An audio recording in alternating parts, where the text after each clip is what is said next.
Hello everyone, welcome to my channel. आज जो हमारा टॉपिक रहेगा ये एक ऐसे है जो कि हमारा शूटिंग एन एलिफेंट नाम से है, जिसके राइटर कौन है? George Orwell. इन्होंने ये ऐसे लिखा है शूटिंग एन एलिफेंट। तो देखिए, सबसे पहले हम इसके बारे में जानेंगे कैसे क्या कुछ इसके बारे में है, फिर हम इसकी समरी करेंगे, फिर एट लास्ट हम इसका एनालिसिस करेंगे। इसके बारे में हम जानेंगे कि मतलब किस तरह से यहाँ पे उन्होंने कौन कौन सी वैरायटीज यूज की हैं यहाँ पे लिखने के लिए, कौन कौन सा उन्होंने स्टाइल यूज किया है। तो यही हमारा आज का टॉपिक रहेगा, शूटिंग एन एलिफेंट। तो स्टार्ट करते हैं हम आज अपना टॉपिक, शूटिंग एन एलिफेंट। जो शूटिंग एन एलिफेंट है वो एक ऐसे है जो लिखा है जॉर्ज ऑरवेल ने। First publish in the literary magazine में ये पब्लिश हुआ था। New writing in late 1936 and broadcast by the BBC home service on 12 October 1948। मतलब कि सबसे पहले ये 1936 में ये पब्लिश हुआ था, ये वाला जो ऐसे है ये, लेकिन इसका ब्रॉडकास्ट जो हुआ था वो कब हुआ था? 12 अक्टूबर 1984 में हुआ था इसका ब्रॉडकास्ट, जो कि बीबीसी होम सर्विस ने किया था। तो सबसे पहले इसको पब्लिश किया गया था वो एक मैगजीन में किया गया था। उस मैगजीन का क्या नाम था? न्यू राइटिंग उस मैगजीन का नाम था। इसको कब पब्लिश किया गया था? 1936 में इसको पब्लिश किया गया था। बट उसके बाद इसको देखिए आप 1948 में इसको पब्लिश किया, दोबारा से इसका ब्रॉडकास्ट किया गया था बीबीसी होम सर्विस द्वारा 1948 ऑफ 12 अक्टूबर को। उसके बाद देखिए जो ये ऐसे है वो describe the experience of the English narrator. तो जो नैरेटर है इंग्लिश नैरेटर यहाँ पे उनके बारे में ये यहाँ पे उनके एक्सपीरियंस को यहाँ पे डिस्क्राइब करता है ये वाला ऐसे, जो खुद हमारे जो राइटर हैं जॉर्ज ऑरवेल वो खुद से ही, मतलब वो इंग्लिश नैरेटर हैं, मतलब वो अपनी खुद की स्टोरी बता रहे हैं इस ऐसे के थ्रू हम सबको। Called upon two shoot N aggressive elephant, मतलब इनको कहा गया था कि इनको एक एग्रेसिव मतलब एक आक्रामक हो चुका था एक एलिफेंट, उसको शूट करने के लिए कहा गया था। जब ये काम कहाँ कर रहे थे? पुलिस ऑफिसर के रूप में ये काम कर रहे थे बर्मा में। तो मतलब जब ये यदि हम बात करें तो इनकी मतलब पोजीशन की, तो ये पुलिस ऑफिसर थे और बर्मा में वो भी, मतलब इनको ये कहा गया था कि एक एलिफेंट है वो बहुत ज्यादा मतलब आक्रामक हो गया है, तो उसको आपको शूट करना है। Because the locals expect him to do the job, मतलब जो लोकल्स वहां पे मतलब जो वहां पे पब्लिक थी वो चाहती थी कि वो ऐसा सोच रही थी कि जो कम से कम जो मतलब जो ऑफिसर है वो तो अपनी जॉब को पूरा करे। He does so against his better judgement, वो चाहते थे कि कुछ अच्छा हो। His anguish increased by the elephant's slow and painful death, मतलब जो वो ऐसा चाहते थे, मतलब जो उस एलिफेंट की वजह से जो पीड़ा लोगों ने सही है, तो मतलब जो एलिफेंट ने मतलब यहाँ पे जो पेनफुल यहाँ पे किया है, तो एलिफेंट को भी यहाँ पे एक पेनफुल डेथ मिलनी चाहिए, ऐसा जो वहां के लोकल्स थे वो चाहते थे। The story is regarded as a metaphor for colonialism as a whole and for Orwell's view that when a white man turns trend in his own freedom that he destroyed। मतलब कि यहाँ पे जो story है वो हमको क्या मतलब किसके बारे में बताती है कि जो कोलोनिज्म उस टाइम पे वहां पे था, मतलब कि जो उपनिवेशवाद वहां पे बना हुआ था, जो कि यहाँ पे ऑरवेल ने देखा था, और उन्होंने क्या कहा था कि जो व्हाइट मैन्स होते हैं वो कैसे मतलब तानाशाह बन के मतलब औरों को वो अपनी फ्रीडम के लिए वो औरों को वहां पे खत्म करने में लगे हुए हैं, वहां पे वो उसको डिस्ट्रॉय करने में लगे हुए हैं। दिमागी बात करें तो देखिए Orwell spend some of his life in Burma in a positive akin to death of the narrator. मतलब ऑरवेल ने मोस्टली जो टाइम अपने लाइफ का है, कुछ टाइम मतलब यदि हम कहें तो वो बर्मा में उन्होंने मतलब स्पेंड किया है, लेकिन जो मतलब to death of the narrator, मतलब जो कि यहाँ पे नैरेटर हैं, the degree to which his account is autobiographical is disputed. मतलब जो उनकी डिग्री है वो ऑटोबायोग्राफिकल है, इस पे यहाँ पे डिस्प्यूट है। With no conclusive evidence to prove it, मतलब उनको यहाँ पे कोई उनके पास एविडेंस नहीं है जिसके लिए वो उसको प्रूव कर सके। इज टू बी फैक्ट और फिक्शन, मतलब कि वो वहां पे फैक्ट है या यहाँ पे उसको एक फिक्शन बना दिया गया है। आफ्टर हिज डेथ इन 1950, मतलब जब उनकी डेथ हो जाती है 1950 में, the essay was republished several times. जो एसे था इसको बहुत टाइम मतलब दोबारा से इसको पब्लिश किया गया था 1950 के बाद, including in shooting an elephant and others essays, मतलब जो दूसरे ऐसे थे जैसे कि ये हो गया inside the well and others ऐसे, सिलेक्टिव राइटिंग्स, मतलब इनके थ्रू इस यहाँ पे पब्लिश किया गया था इनके ऐसे को after the death of our narrator. मतलब जो नरेटर की डेथ हो गई थी उसके बाद भी इनके इस ऐसे को दोबारा से पब्लिश किया गया था। एक तरीके से यदि हम कहें तो उसको रिपब्लिश किया गया था। तो ये हमने थोड़ा बहुत यहाँ पे जाना इस ऐसे के बारे में। अब हम स्टार्ट करेंगे हमारे इस वाले ऐसे के समरी। तो देखिए shooting an elephant summary. Story कहाँ से स्टार्ट होती है देखिए। Orwell begins by related some of his memories from his time as a young police officer working in Burma। मतलब कहानी यहाँ से स्टार्ट होती है कि जो हमारे राइटर होते हैं ओरवल, मतलब वो एक यंग पुलिसमैन थे, एक पुलिस अधिकारी थे ये उस टाइम में बर्मा में। तो यहाँ से ये कहानी हमारी स्टार्ट होती है। He like other British and European peoples in imperial Burma, मतलब कि जो वहाँ पे जो राज्य संबंधी मतलब राज से संबंधी वहाँ पे बर्मा बना हुआ था, तो वो ब्रिटिश एंड यूरोप पीपल्स वहाँ पे रहते थे। Was held in contempt by the native पॉपुलर्स, मतलब कि वो वहाँ पे बहुत ज्यादा तिरस्कार किया जाता था जो वहाँ पे नेटिव वहाँ की जो जनता थी उनका। मतलब कि यदि हम कहें तो मतलब शाही बर्मा जो उस टाइम पे था उसमें जो अदर्स ब्रिटिश थे या जो यूरोपीय लोग थे वो मूल आबादी जो उनकी थी वो उसका तिरस्कार किया करते थे। ये बात है यहाँ पे। With the Burman's man tripping him up and during footballs match between the Europeans and the Burmans and the locals Buddhist priests loudly insulting their European coloners on the streets। मतलब कि क्या है कि जो बर्मा के जो फोर्स थे, जब मतलब फुटबॉल मैच के दौरान भी जो एक फुटबॉल मैच हुआ था यूरोपीय और बर्मन्स के बीच, तो मतलब उसमें भी उन्होंने मैच के दौरान भी उन्होंने वहां पे फंसा दिया था बर्मा के पुरुषों ने। और जो वहाँ के लोकल मतलब वहाँ के जो पुजारी थे वो भी मतलब सड़कों पर जोरों शोरों से अपमान कर रहे थे यूरोपीय उपनिवेशवादियों का। मतलब कि जो यूरोपियन जो कॉलोनाइजर थे उनका जो वहाँ के जो बुद्धिस्ट मतलब यहाँ पे जो उनके पुजारी थे वो बहुत ही ज्यादा वो उनका अपमान कर रहे थे वहाँ की गलियों में, वहाँ की सड़कों पर। ओरवल टेल्स अस दैट, ओरवल हमें क्या बताते हैं कि इन जो उनके ये एक्सपीरियंस थे उन्होंने यहाँ पे दो बातों को पैदा किया है। कौन कौन से देखिए। इट कंफर्म्ड हिज व्यू, उन्होंने मतलब अपने विचार के यहाँ पे कंफर्म किया है। विच हैव ऑलरेडी फॉर्म्ड, मतलब जो उन्होंने पहले ही बना लिया था इसके बारे में अपने विचार।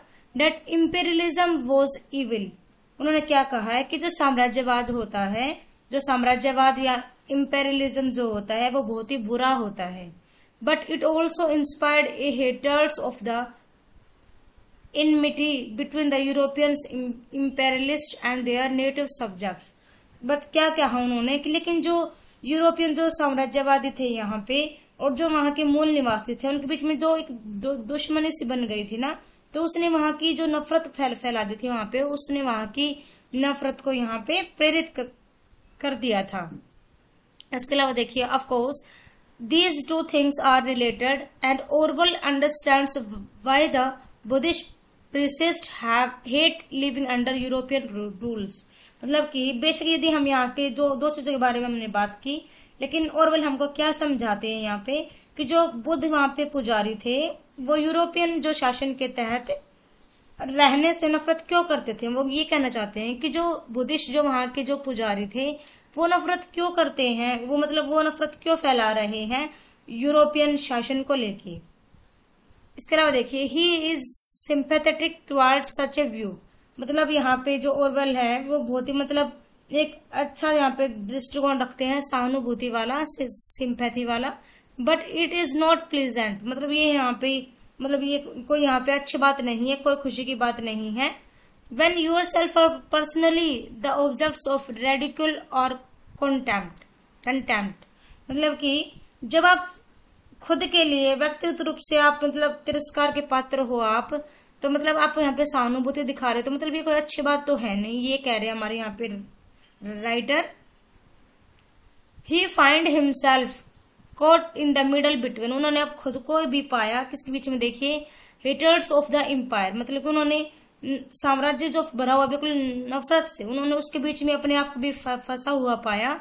ही सर्व, जिसकी उसने सेवा की थी, and his rage against the evil spirited little beast who tries to make his job impossible, मतलब कि जिसकी उन्होंने सेवा भी की थी, और मतलब कि बहुत एक दुष्ट और उत्साही छोटे जानवरों के खिलाफ उनका जो गुस्सा था, जो उनका रोष था, जिसने काम को असंभव बनाने की कोशिश की थी यहाँ पे, उसके लिए, हमारे राइटर के लिए। The main story which Orwell related take place in Moulmein, मतलब कि जो मेन स्टोरी है वो कहाँ से स्टार्ट होती है, वो मोलमीन से स्टार्ट होती है, इन लोअर बर्मा, कहाँ पे, बर्मा में, मतलब निचले बर्मा में। An elephant, one of the time elephant which the locals oven and use, तब यहाँ पे एक हाथी दिखाया गया है जो पालतू हाथियों में से एक था। Which the locals oven and use, जिसको मतलब स्थानीय लोग अपनाते हैं और उसको यूज भी करते हैं। हैज गिवन इट्स राइडर और मेहात, एक तरीके से कहते हैं महावत, the slip, and has been wreaking havoc throughout the bazaar, तो क्या होता है कि जो उसके महावत था या जो उसका सवार था उस एलिफेंट का, उसने उसको वहां पे छोड़ दिया था, तो उसने पूरे बाजार में मतलब एक मतलब वहां पे कहर बरसा दिया था, मतलब तबाही ला दी थी। He has destroyed a hut killing a cow and raided some fruit stall for food, मतलब उसने क्या किया, उन्होंने मतलब एक तो उसने हट को बिल्कुल नष्ट कर दिया था, एक काउ को भी उन्होंने मार दिया था, और मतलब जो वहां पे जो खाने के मतलब कुछ फूड के वहां पे स्टॉल्स थे उन पे भी उसने बिल्कुल धावा बोल दिया था। Orwell picks up his rifle and gets on his pony to go and see what he can do, जो ओरवेल है वो वहां पे अपनी राइफल उठाता है और अपने ठट्ठू, मतलब यहाँ पे ये पोनी वर्ड यहाँ पे ठट्ठू के लिए यूज किया गया है, मतलब वो अपने ठट्ठू पर जाकर देखता है कि वह क्या कर सकता है। He knows the rifle would not, मतलब वो जानता था कि जो राइफल है वो उसको मारने के लिए मतलब इनफ नहीं रहेगी एलिफेंट को मारने के लिए, but he hoped that firing the gun might square the animal, उसको ये लगता था कि यदि मैं फायरिंग करूंगा तो होप की जो एनिमल है, जो एलिफेंट है, वो डर जाएगा।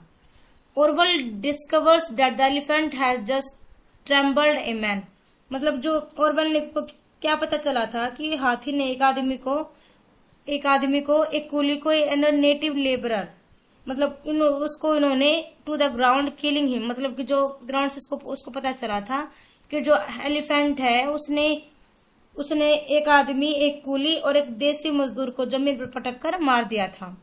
Oravel sends his pony away, मतलब कि जो यहाँ पे ओरवेल है उसने अपने ठट्ठू को दूर भेजता है, उसने मतलब ठट्ठू यदि हम कहें तो मतलब वो एक मतलब जो उसके नीचे काम करता था उसको ही बोलते हैं कि उसने अपने ठट्ठू को वहां पे दूर भेज दिया था। And call for a elephant rifle, और उसने एक राइफल की मांग करता है कि which would be more effective against such a big animal, कि मतलब उसको एक ऐसे राइफल चाहिए जो मतलब कि जो बिल्कुल ठीक रहे या अधिक प्रभावशाली रहे इतने बड़े जानवर को मारने के लिए। Going in search of elephant, Orwell find it coolly eating some grass looking as harmless as a cow, मतलब कि ओरवेल क्या देखता है कि जो आराम से कुछ घास खा रहा था, गाय की तरह हानि रहित दिख रहा था। जब वो एलिफेंट को ढूंढने के लिए जाता है ओरवेल, तब उसको ऐसा दिखता है कि जो एलिफेंट है वो बिल्कुल एक गाय की तरह बिल्कुल मतलब सीधा साधा सा बन के अपना आराम से घास खाने लगा हुआ है। इट हैज काम डाउन, मतलब वो शांत हो गया था। But by this point a crowd of thousands of local Burmese peoples has amassed and it watching Orwell intently, मतलब यहाँ पे क्या कह रहे हैं कि यहाँ पे हाथी तो यहाँ पे शांत हो गया था, लेकिन यदि इस बिंदु से यदि हम देखें तो जो हजारों स्थानीय जो बर्मा लोगों की भीड़ वहां पे जमा हो रखी थी, तो ओरवेल को वो गौर से देख रही थी। Even though he sees no needs to kill the animal now it no longer pose it threat to anyone. मतलब यहाँ पे उसने क्या देखा कि अब तो मतलब जो एलिफेंट है वो यहाँ पे शांत हो गया, अब तो उसको मारने की यहाँ पे कोई नीड भी नहीं है। बट वो क्या देखता है कि जो उसे पता क्या चलता है कि जो स्थानीय लोग हैं उसको इसे भेजने के लिए यहाँ पे काफी उम्मीद थी उनको यहाँ पे उससे। He realise that the locals expect him to dispatch it and he will lose face both personally and has an imperial representative if he does not do what the crowd expects। मतलब यहाँ पे जो यदि हम व्यक्तिगत रूप से देखें तो एक शाही जो प्रतिनिधि कोई रूप में यहाँ पे चारा था, तो मतलब वो वहां पे खो दिया था उसने। अगर वह ऐसा करता तो मत करो जिसकी भीड़ अपेक्षा करती है। मतलब कि जो यहाँ पे भीड़ क्या चाह रही थी कि जो यहाँ पे हमारा राइटर है, जो ओरवेल है, जो एक पुलिस ऑफिसर है, वो इस एलिफेंट को मार दे। बट वो सोचता है कि अब तो इसको मारने की कोई नीड भी नहीं है क्योंकि ये तो बिल्कुल शांत है। अब तो जाके देखिए क्या होता है। So he shoots the elephant from a safe distance. मतलब इसलिए जो मतलब यहाँ पे हमारे ओरवेल राइटर हैं वो हाथी को एक सेफ डिस्टेंस से गोली मारता है। Marvelling at how long the animal take to dies. मतलब क्या है यहाँ पे इस बात पर मतलब बहुत ही सरप्राइज होते हैं हम, यहाँ पे आश्चर्य होता है कि जानवर को मारने में कितना समय लगता है। He acknowledges at the end of the essay that he only shoots the elephant because he did not wish to look like a fool।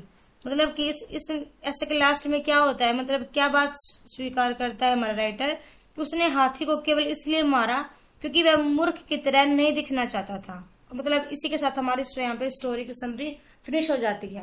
मतलब कि यहाँ पे क्या है कि जो राइटर था अब उसको कोई भी नीड नहीं थी एलिफेंट को मारने की, बट उसने जनता की वहां पे मतलब अपनी बड़ाई कराने के लिए एक तरीके से मतलब उसने यहाँ पे एलिफेंट को मारा था। बट ऐसा हुआ नहीं।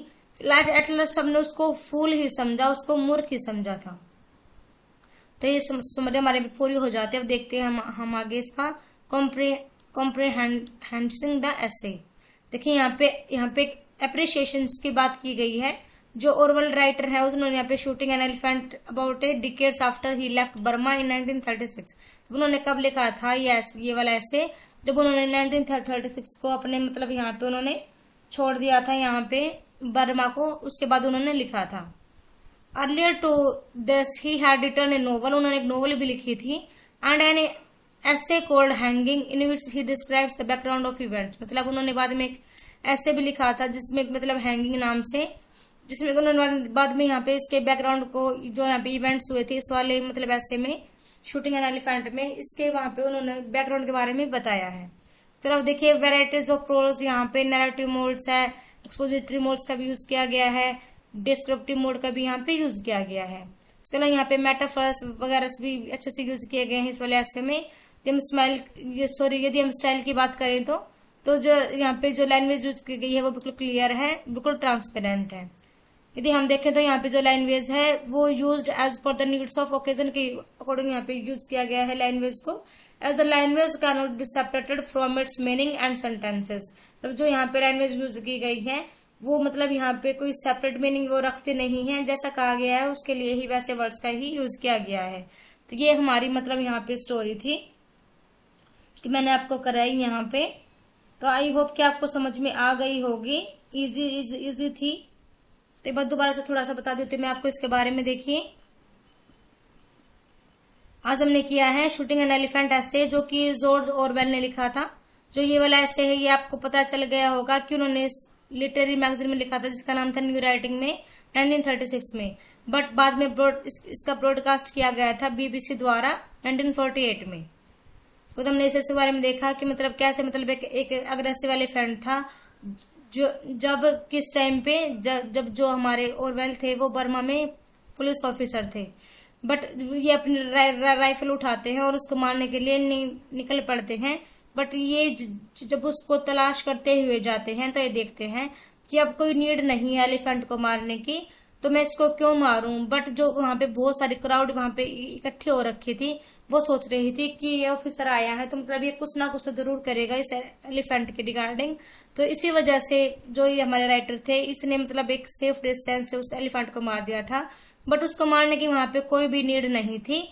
तो उन्होंने यहाँ पे सिर्फ मतलब अपने आप को यहाँ पे ब्रेव दिखाने के लिए अपने आप को यहाँ पे, इसलिए इन्होंने यहाँ पे एलिफेंट को मार दिया था। बट ऐसा हुआ नहीं। क्या होता है, जब ये एलिफेंट को मार देते हैं, थोड़ी देर के बाद जो वहां की पब्लिक थी वो उस एलिफेंट का मतलब एक तरीके से यदि हम कहें तो उसका मीट काट काट के वहां से ले जा रही थी उसको खाने के लिए। तो मतलब वो यहाँ पे वो जो हमारे राइटर हैं वो बिल्कुल एक फूल यहाँ पे साबित हो जाते हैं। लेकिन उसके बाद जब ये अपने मतलब ऑफिस में जाते हैं, पुलिस स्टेशन में जाते हैं, तो ये सोचते हैं कि इवन यहाँ तो मेरे को मतलब थोड़ी बहुत मेरी कोई तारीफ कर दे कि हाँ मैं ब्रेव हूँ। बट ऐसा भी वहां पे कुछ नहीं होता है, सब उसको फूल ही समझते हैं कि इसने उस एलिफेंट को क्यों मारा। हालांकि अब तो वो कुछ अब तो मतलब वो एलिफेंट शांत हो गया था, तो उसने क्यों मारा। मतलब इस टाइप से ये हमारी स्टोरी थी कि जो राइटर है वो एट लास्ट वो एक फूल के रूप में साबित हो जाता है। उसके बाद हमने यहाँ पे कॉम्प्रिहेंशन के रूप में इसको देखा था कि मतलब वैराइटीज ऑफ प्रोज का यूज किया गया है, मेटाफर्स का, इमेजिनरी का यहाँ पे यूज किया गया है। जो स्टाइल है वो यहाँ पे लैंग्वेज है वो बिल्कुल सिंपल है। तो यही हमारा आज का टॉपिक था। आई होप कि आपको समझ में आ गया होगा। इसके बाद हम ऐसे ऐसे करके ही हर टॉपिक को कंप्लीट कर लेंगे। अब थोड़ा सा मैं स्पीड से चलूंगी क्योंकि ये लगा लो कि बस थोड़े ही दिन बचे हैं एग्जाम को लेके, तो मैं थोड़ी सी स्पीड में चलूंगी टॉपिक्स को लेके। तो आप भी थोड़ा सा मतलब एडजस्टमेंट कर लेना। यदि आपको कंटेंट पसंद आ रहा हो तो प्लीज वीडियो को लाइक करें, शेयर करें और ज्यादा से ज्यादा मतलब अपने फ्रेंड्स के साथ हमारी वीडियो को शेयर करें ताकि सभी की हेल्प हो सके। Thank you everyone, thanks for watching.